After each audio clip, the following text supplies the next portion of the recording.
Bonjour à tous et à toutes, je m'appelle Jerry Azelino et je suis chargé d'appui au campus groupe de l'AFD, qui est l'université d'entreprise de l'Agence française de développement. J'ai le plaisir et l'honneur d'être le modérateur de cette table ronde qui s'intitule Réveiller l'engagement des jeunesses méditerranéennes, les nouveaux récits du changement. Comme vous le savez toutes et tous, ou peut-être pas, la Méditerranée est un espace qui est traversé par des tensions, mais pas que. Elle est également traversée par une jeunesse qui est actrice de développement, qui a énormément de potentiel à faire valoir, qui est pleine de ressources, de créativité et d'inventivité lorsqu'il s'agit justement de prendre en charge les différents défis auxquels sont confrontés la Méditerranée. Et nous, au campus groupe de l'AFD, ce qu'on essaye de faire, c'est d'accompagner cette dynamique à travers des actions de formation. On accompagne les jeunes acteurs et actrices du changement, on renforce leurs capacités, on crée des ponts entre les rives pour faire émerger une communauté méditerranéenne beaucoup plus forte. Et Emerging Valley est également un cadre propice justement pour tout cela, parce que ça permet de rassembler différents acteurs sur cette question-là, donc des acteurs des deux rives. Et le sujet de ce matin, pour moi, il me tient particulièrement à cœur parce qu'il y a une citation de Frantz Fanon que j'aime beaucoup, qui dit que chaque génération doit, dans une relative opacité, découvrir sa mission, la remplir ou la trahir. Et aujourd'hui, j'ai le grand plaisir d'être accompagné de deux figures emblématiques de leur écosystème respectif qui ont décidé justement de remplir valablement cette mission-là et qui mettent tout en œuvre chaque jour pour la pousser davantage. Avant de rentrer dans le vif du sujet, je vais leur laisser l'occasion de se présenter et de nous rappeler également le lien qu'elles ont avec la Méditerranée. Donc je vais commencer par Yasmine, si tu veux bien. Merci, Géry. Merci pour cette question. C'est en fait pour deux raisons. J'aime et je crains cette question. Qui es-tu? Qui suis-je? En fait, je l'aime parce que cette question me donne la chance de m'exprimer et d'être entendue. Et ce n'est pas souvent qu'on a cette occasion de s'exprimer et d'avoir un public intéressant qui nous écoute. Voilà, je vous remercie. Je remercie vraiment Emerging Valley pour cette opportunité. Je remercie également le groupe AFD et l'ATM, dont je suis alumni, l'Académie des talents méditerranéens, et dans le cadre de laquelle j'ai bénéficié l'an dernier d'un accompagnement pour mon projet, dont je vais parler tout à l'heure. Et donc aussi en même temps, j'ai dit, je crains cette question, qui suis-je? C'est une question un peu existentielle qui a tourmenté beaucoup d'écrivains. Et donc, si je dis qui je suis maintenant, à cette occasion, en fait, je m'appelle Yasmine Haggeg. Je suis professeure adjointe à l'Université d'Alexandrie en Égypte. Et je porte le projet 12 syllabes. 12 syllabes, c'est un média littéraire et culturel qui, à la base, s'appelait Vox Lab Méditerranée et qui a été créé dans un cadre éducatif à l'Université d'Alexandrie et qui était, dans le cadre de l'ATM, en train de se transformer en média professionnel littéraire et culturel sous le nom de 12 syllabes. Donc, voici la facette de moi-même que je présente aujourd'hui. Et je termine sur une citation d'Erich Fromm, psychanalyste allemand, qui dit « Si je suis tout ce que je possède et que je perds tout ce que j'ai, qui suis-je » Et je ne vais pas donner de réponse maintenant, je laisse la question fermenter un peu et on y reviendra après. Merci beaucoup Yasmine. En tout cas, comme tu l'as dit, c'est une question existentielle et merci de t'être prêtée au jeu et d'avoir déjà semé des débuts de réponses. On découvrira également 12 syllabes un peu plus en détail tout à l'heure parce que tu auras l'occasion de nous présenter justement ce magnifique projet dont tu es l'initiatrice. On va à présent passer à Émilie. À qui je vais demander également de se prêter au jeu de répondre à cette question existentielle, à savoir qui tu es et quel est ton lien avec la Méditerranée. Bonjour à toutes et à tous. J'ai beaucoup aimé cette réponse qui est partie un petit peu sur un aspect philosophique. Alors moi, je m'appelle Émilie, Tamo Kamgia, j'ai 27 ans. Je suis très heureuse d'être là, donc merci beaucoup pour cette invitation. Et c'est vrai qu'on n'a pas énormément la chance de s'exprimer, nous les jeunes, donc on saisit chaque occasion. Mon lien à la Méditerranée, je suis née à Carcassonne, j'ai grandi en Occitanie, donc pas très très loin d'ici. Je pense que je fais pas partie de ceux qui arrivent du plus loin. Donc je suis très attachée à la région méditerranéenne, dont je porte aussi la culture et l'héritage. Je suis ingénieure agronome spécialisée en biodiversité et politique publique. Et par ailleurs, je suis engagée depuis maintenant de nombreuses années dans différentes organisations jeunesse, du local à l'international, dont le Conseil méditerranéen de la jeunesse que je représente ici aujourd'hui et que j'ai intégré en 2023. Donc j'entame une troisième année de mandat. Et je suis tout particulièrement engagée sur les questions autour du climat, de l'environnement, mais aussi de la justice sociale et de l'égalité. Alors, qu'est-ce que le Conseil méditerranéen de la jeunesse ? C'est une plateforme, d'abord, de dialogue et d'action qui réunit une quarantaine de jeunes qui viennent de tout le pourtour méditerranéen autour d'un projet et d'objectifs communs. Donc, tout d'abord, c'est de faire entendre la voix de la jeunesse méditerranéenne auprès des décideurs locaux et internationaux, d'être représentés dans des espaces de décision où on n'est pas normalement, donc de porter cette voix-là et des actions donc, de plaidoyer, et d'autre part, de mettre en œuvre des actions concrètes sur le terrain auprès des communautés jeunes de nos différents pays respectifs et d'avoir un impact positif sur nos territoires avec nos propres moyens. Donc le tout en se servant finalement de nos différences culturelles comme d'une force et d'essayer d'avoir un vrai esprit de solidarité régionale. Et on travaille donc sur de nombreuses thématiques qui finalement sont parfaitement en lien avec les challenges de la société aujourd'hui et les challenges plus précisément que rencontre la jeunesse méditerranéenne. Donc on travaille sur des thématiques qui sont calées sur celles des objectifs de développement durable des Nations Unies. Donc on a des groupes de travail autour de l'environnement et du climat, de l'inclusion et des discriminations, de l'éducation, entrepreneuriat et emploi, santé, paix, migration, digitalisation et même voilà, le côté culturel et artistique qui est très présent dans notre organisation. Donc voilà pour moi. Merci beaucoup à Émilie et à Yasmine du coup. Et pour en apprendre un peu plus sur vos initiatives, Yasmine, je voudrais te demander, parce que tout à l'heure on a parlé de 12 syllabes, justement 12 syllabes qui est un média culturel que tu as mis en place, qui est en train de faire son bout de chemin et qui a été également présent à Marseille il y a quelques mois de cela, dans le cadre de l'Académie des talents méditerranéens qui est portée par le Campus Group AFD. Et quel constat t'a amené à créer ce média ?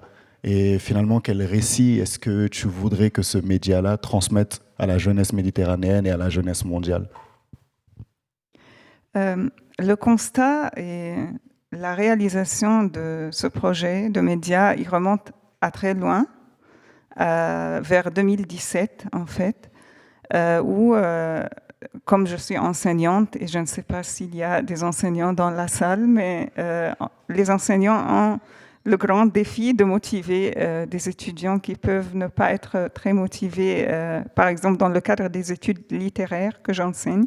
Donc, j'ai remarqué qu'en classe, il y a un manque d'intérêt général aux études linguistiques et littéraires.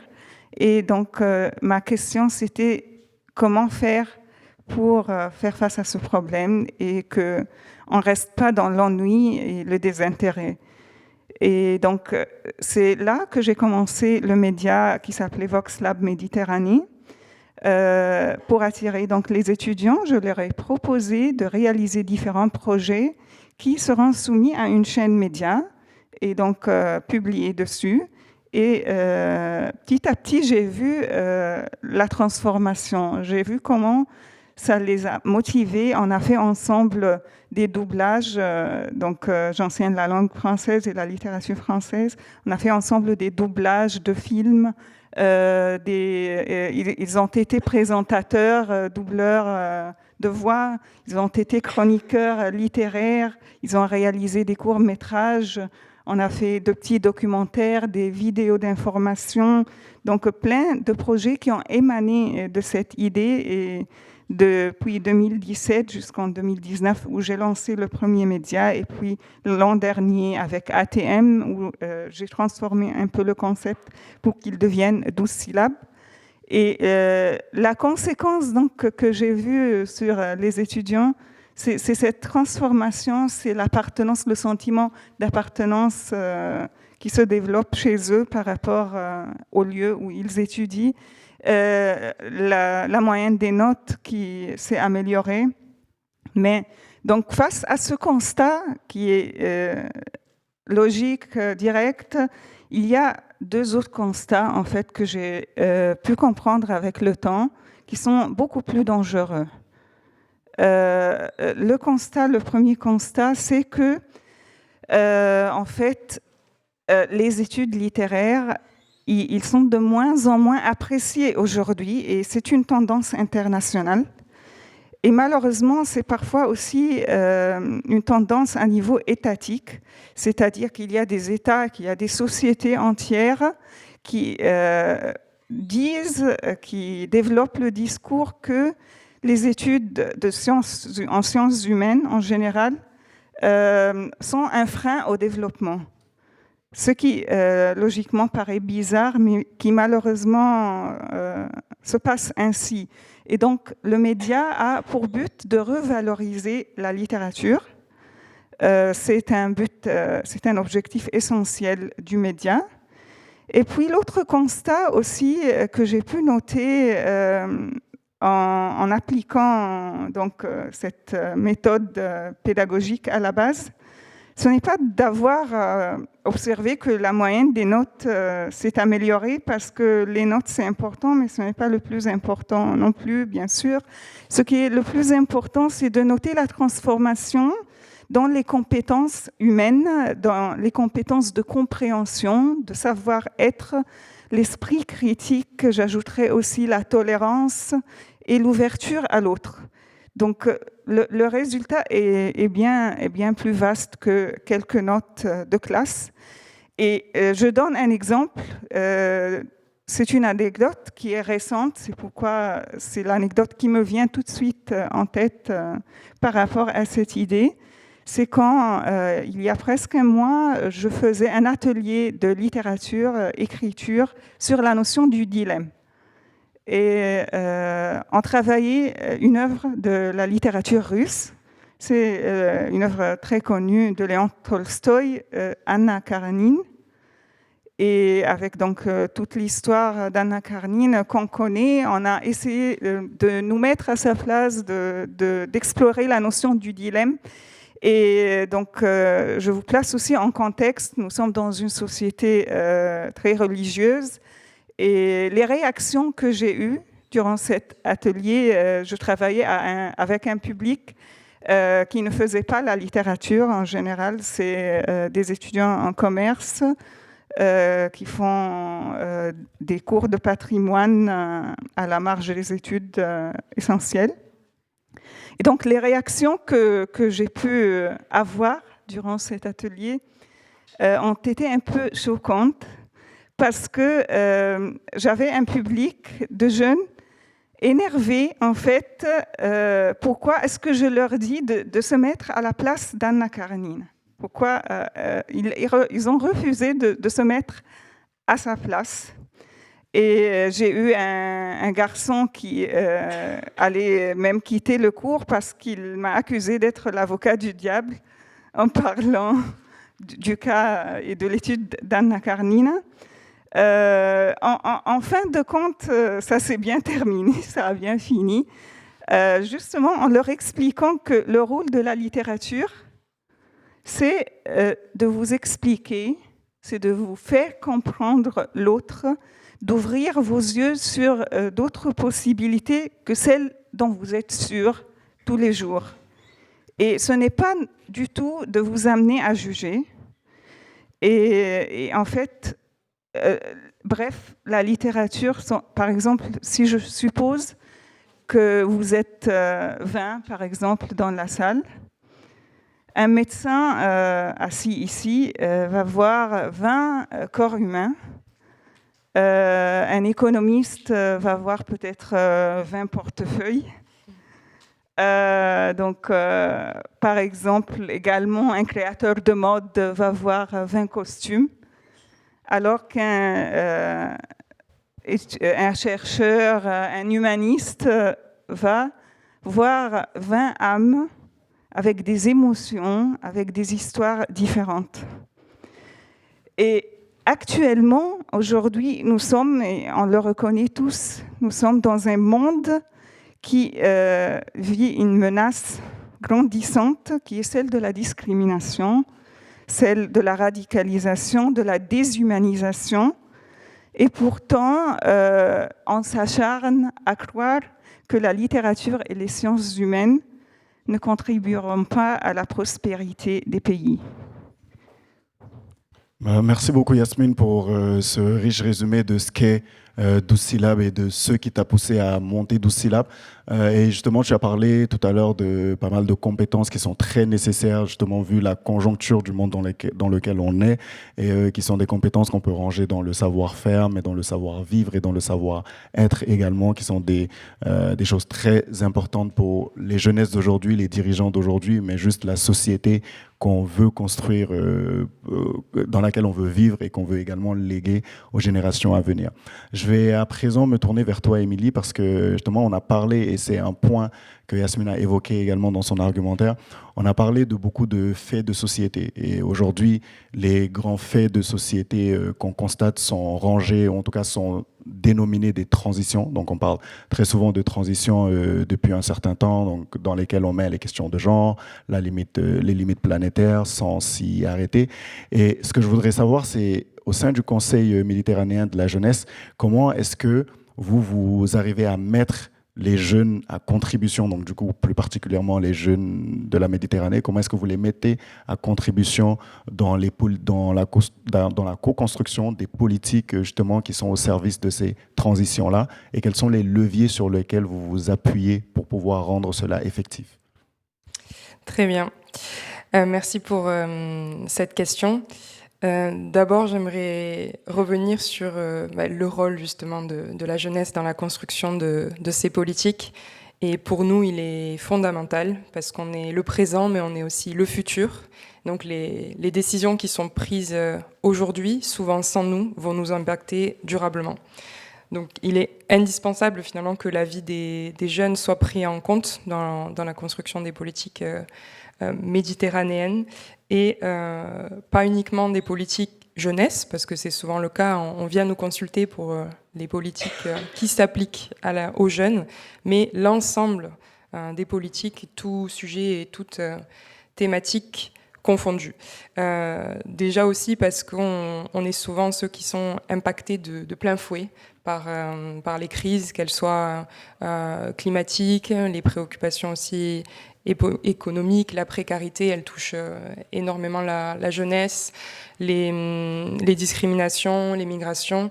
Donc on a tout intérêt à aller voir les récits de personnes jeunes, vulnérables, qui subissent tous ces impacts directement et qui ont des expériences à raconter, des solutions qui se créent localement. On est finalement en première ligne. Et finalement, il y a une nécessité d'une transition juste à l'échelle des deux rives qui fait partie des préoccupations majeures de la jeunesse méditerranéenne. On voit que les jeunes se mobilisent en Méditerranée, mais aussi à l'échelle mondiale finalement pour la transition, et que c'est la jeunesse qui porte le changement à l'échelle mondiale. Et dans notre région, la jeunesse, elle ne veut pas rester spectatrice, elle veut être actrice du changement et des décisions pour son propre avenir. On porte des solutions qui sont nouvelles, des récits nouveaux, plus ambitieux et plus téméraires peut-être que que les politiques qui sont décidées par des personnes plus âgées. On a une expertise aussi à faire valoir qui est basée sur des expériences vécues, des besoins concrets, et on porte un imaginaire politique qui rompt avec le modèle du business as usual, ce qu'on voit partout et tout le temps. Donc je pense qu'on a vraiment un pouvoir de réinventer les politiques à l'échelle de la Méditerranée, de faire de cette région voilà, une région qui soit basée sur la coopération plutôt que la compétition, sur la solidarité, de faire de notre diversité une richesse finalement. Et ça, c'est quelque chose que le Conseil méditerranéen de la jeunesse porte pleinement. C'est le cœur de ce mouvement, de travailler ensemble. Donc 40 jeunes qui sont aussi issus de régions et de cultures très différentes, qui réfléchissent à comment on construit l'avenir de demain et surtout comment on pousse les politiques à prendre en compte ce qu'on a à dire. Et en termes de levier, finalement, il en existe beaucoup. Je pense que pour les jeunes en particulier, il faut aussi se tourner vers les réseaux sociaux, parce que c'est un terrain sur lequel on voit de plus en plus de jeunes qui revendiquent, qui se mobilisent, qui luttent. Et c'est un facteur d'information extrêmement rapide. Donc je pense qu'il faut de plus en plus se saisir de cet outil-là. Et puis arriver à créer de plus en plus de groupements comme le Conseil méditerranéen. Il y en a d'autres, on n'est pas les seuls. On essaye aussi de collaborer avec d'autres initiatives comme la nôtre, de faire fond ensemble. Et des rencontres méditerranéennes aussi, on voit qui s'organisent de plus en plus, des espaces où on peut échanger, discuter, créer, innover, porter de nouveaux projets. Et après, ce qui fait que tout ce qu'on discute ensemble puisse avoir finalement un impact concret sur le terrain, eh ben, c'est avoir des financements, avoir des moyens concrets, une reconnaissance institutionnelle. C'est bien joli de nous rassembler pour nous faire parler, mais il faut derrière qu'on prenne en compte ce qui sort de nos discussions.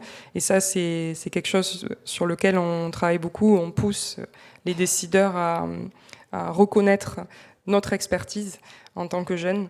Il nous faut aussi des dispositifs qui soient inclusifs. Donc c'est quelque chose dont on parlera peut-être un peu après, mais c'est vrai qu'il y a beaucoup de plateformes comme la nôtre qui manquent un peu de diversité. Donc comment on arrive à rendre tous ces dispositifs de rencontres entre jeunes, mais aussi par exemple ces rencontres comme celles qu'on a aujourd'hui, de plus en plus inclusives, et d'avoir une diversité de personnes représentées.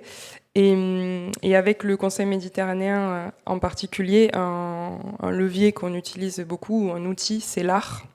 Donc là, c'est la littérature. Dans notre cas, on a la photographie, la danse, mais aussi l'exposition artistique et notamment de peinture. Donc on se sert beaucoup de l'art parce que l'association qui est à l'origine du Conseil méditerranéen s'appelle les Têtes de l'Art. C'est une association qui est basée à Marseille et qui fait de la coopération internationale via l'art. Et donc l'art, c'est un levier qui permet d'aller toucher des jeunesses qui normalement ne sont pas dans certains espaces politiques, ne s'intéressent pas ou simplement y ont pas accès. Et via l'art, on arrive à sensibiliser, à toucher certaines personnes d'une manière différente. Donc c'est quelque chose qu'on utilise beaucoup. On a eu un projet l'an dernier qui s'appelait CapMed et qui voulait donc aborder le sujet de la transition juste à travers l'art. Donc c'était dans 4 pays différents, France, Espagne, Égypte et Tunisie, si je ne dis pas de bêtises. Donc on a mobilisé des jeunes, notamment des quartiers de Marseille, mais aussi de banlieues dans les autres pays, et des artistes pour arriver à traduire les messages que ces jeunes voulaient faire passer et les sensibiliser un maximum. Donc voilà. Merci beaucoup, Émilie. Il nous reste un peu moins de 10 minutes. Et j'aimerais bien qu'on ait également l'opportunité de pouvoir prendre 2-3 questions du public. Je vais juste rapidement vous poser une dernière question. Et est-ce que vous pouvez partager, parce que là, on voit la conjoncture aujourd'hui sur tout ce qui est coopération internationale et monde du développement, et on sait qu'il y a de grosses tensions, notamment sur les questions de financement qui sont en train d'arriver, et sur des sujets qui touchent principalement les jeunes, à savoir les sujets de transition, les sujets de sport, d'ICC, d'industrie créative et culturelle. Et est-ce qu'il y a un constat ou un souhait particulier, ou même une réussite dans ces moments de tension-là, que vous avez constaté, que vous aimeriez partager avec nous aujourd'hui? Donc, comme Émilie, et ensuite, on finira par ça marche. Alors, à cette question, j'ai pas mal de réponses différentes, mais je sais que le temps est limité, donc je ne vais pas pouvoir partir dans tous les sens non plus. D'abord, peut-être une indignation, le fossé qu'on peut constater entre l'urgence qui est vécue sur le terrain par les jeunesses méditerranéennes et la lenteur des réactions des politiques, voire l'inaction. Et puis, on a aussi le fait qu'on soit finalement si peu représenté et qu'on a commencé par avoir une amélioration de la représentation de la jeunesse et maintenant on voit finalement un peu l'inverse. Donc la société civile, elle perd ses financements comme tu viens d'en parler. Donc on a quand même cette crainte de voir notre espace se réduire encore plus à l'avenir. Donc c'est comment on garde notre place. Comment aussi on n'est pas invité que pour la forme, pour faire joli sur des photos avec des décideurs. En fait, on peut pas seulement se contenter d'inviter les jeunes. Il faut vraiment construire avec eux dès le départ. Une autre préoccupation, comme je le disais, c'était comment on arrive à intégrer des jeunes qui sont marginalisés, qui viennent de zones rurales, qui n'ont pas forcément une idée de master, etc., parce que c'est ce qu'on retrouve beaucoup dans ce genre de plateforme, des populations d'immigrés, des personnes queer, comment on arrive à représenter l'ensemble de la jeunesse. Donc ça, c'est un peu les préoccupations qui nous animent. Et de l'autre, dans les réussites, si je devais faire quelques constats, c'est que la jeunesse, elle se mobilise, elle veut aller de l'avant, elle veut contribuer. Donc il faut arriver à lui donner de l'espace, mais on voit de plus en plus d'initiatives qui se créent à l'échelle locale sur différentes thématiques et à l'échelle internationale. C'est le cas du Conseil méditerranéen. Donc l'existence même d'un groupe comme le Conseil méditerranéen, le fait qu'on gagne en visibilité, en légitimité, qu'on arrive à accéder à certaines salles et à engager avec des hauts représentants, c'est déjà une belle victoire, même si on veut aller beaucoup plus loin à l'avenir. Exactement. Merci beaucoup, Émilie. Et Yasmine, je te pose la même question avant de prendre quelques questions du public. En fait, je n'avais pas prévu de parler autant des difficultés et des défis aujourd'hui, bien qu'il y en a plusieurs, surtout dans le secteur d'éducation qui rencontre beaucoup de difficultés actuellement. Bon, je ne vais pas m'y arrêter longtemps dessus, mais en fait, je suis enseignante. Ma mission, c'est de motiver la jeunesse. Je suis aussi jeune et qui alors me motivera moi-même. C'est la question. En secteur d'éducation, il n'y a pas suffisamment d'appui, malheureusement. Et il faut avouer qu'une jeunesse qui n'est pas bien préparée ou une jeunesse dans un pays où la jeunesse n'est pas bien préparée, il n'y a pas de futur. Mais aujourd'hui, je ne parle pas de défaites, je ne parle pas de défis et de difficultés. J'aimerais plus parler de nos petites victoires, comme Émilie vient de dire le mot, de nos petites victoires qui jalonnent nos chemins, qui nous permettent de continuer, comme par exemple le parcours ATM l'année passée, comme aujourd'hui, notre rencontre autour de cette table ronde. Ce sont de petits moments que nous partageons, qui nous permettent de nous sentir encore en vie, qui nous permettent d'avancer à petits pas et à garder l'espoir surtout, et c'est le plus important. Merci beaucoup, et surtout ce que je note dans vos deux interventions, c'est que malgré toutes les sonnettes d'alarme qu'on tire justement sur le sujet des jeunesses, qu'elles soient méditerranéennes ou du monde, ce qu'on note, c'est que la jeunesse, elle continue, en tout cas, et les jeunesses, elles continuent de s'engager, elles continuent de répondre présent, même lorsque les politiques d'accompagnement ne sont pas effectives, même lorsque tout n'est pas rose. Justement, ces jeunesses-là, elles n'attendent pas justement qu'on leur tende la main, elles font leur pas, elles font leur bout du chemin. Et merci à vous également d'incarner cela et d'être à la tête d'initiatives justement qui incarnent cela et de diffuser cela autour de vous. Je vais à présent me tourner vers le public pour savoir si vous avez des questions justement pour nos panélistes. Donc on va essayer d'en prendre 2 ou 3 rapidement, vu que le temps joue contre nous. Donc, si vous avez une question, vous levez la main et je pense qu'avec la complicité de Eva, on vous fera parvenir un micro.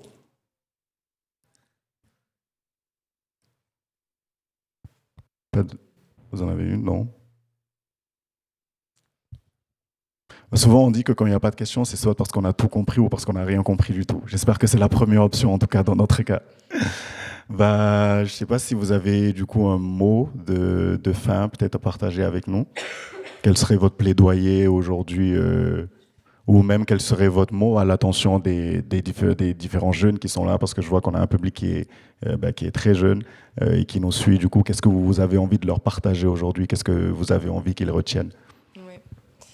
Je commence? Oui. Ok. Alors moi, si je devais conclure un petit peu ce qu'on a dit, je dirais que finalement l'expertise des jeunes, elle existe, l'engagement, il est déjà présent. Je vous invite, parce que justement, il y a des jeunes dans cette salle, si vous n'êtes pas déjà engagés, à vous engager. Il y a plein d'espaces pour le faire, même si ça demande des fois du temps personnel. Finalement, ça ouvre énormément de portes, ça ouvre beaucoup d'horizons, et le fait de travailler notamment avec d'autres jeunes de l'autre côté de la Méditerranée, pour ceux qui parmi vous sont peut-être européens, ça permet de casser plein de stéréotypes, d'ouvrir beaucoup d'horizons, de nouvelles visions, et finalement de construire la paix de demain. Donc ce qui nous manque finalement, c'est plus d'espace réellement accessible, inclusif et financé, pour que notre engagement ait réellement un impact. Donc voilà. Merci beaucoup, Émilie. Yasmine? Je peux revenir sur la question du départ. Oui. Si je suis tout ce que je possède et que je perds tout ce que j'ai, qui suis-je? Si on y réfléchit, en fait, si je perds tout ce que j'ai, si je perds mon argent, par exemple, etc., est-ce que je suis encore quelqu'un et qui suis-je? Et si on y pense plus profondément, après tout, nous ne sommes pas nos biens matériels, nous ne sommes pas ça, nous sommes nos valeurs, nous sommes nos cultures, et c'est ce qu'il faut préserver de plus précieux et cultiver. Et donc mon dernier message sera vraiment de ne pas oublier ce qui fait l'essence de nos vies et de continuer à rêver. Merci. Merci beaucoup, Yasmine, de ne pas oublier ce qui fait l'essence de nos vies et de continuer à rêver, de continuer à donner vie à ce rêve, mais également de s'engager, parce que notre expertise, elle est réelle et que justement, on doit la faire valoir. En tout cas, je n'ai pas mieux à dire que ça. Je vous remercie, Émilie et Yasmine, d'avoir si valablement et avec une grande générosité partagé justement vos deux parcours et vos initiatives avec nous. Merci à vous qui étiez présents et à toutes les personnes qui nous ont suivis en ligne. Et on se dit à très bientôt et bonne suite de journée à vous. Merci.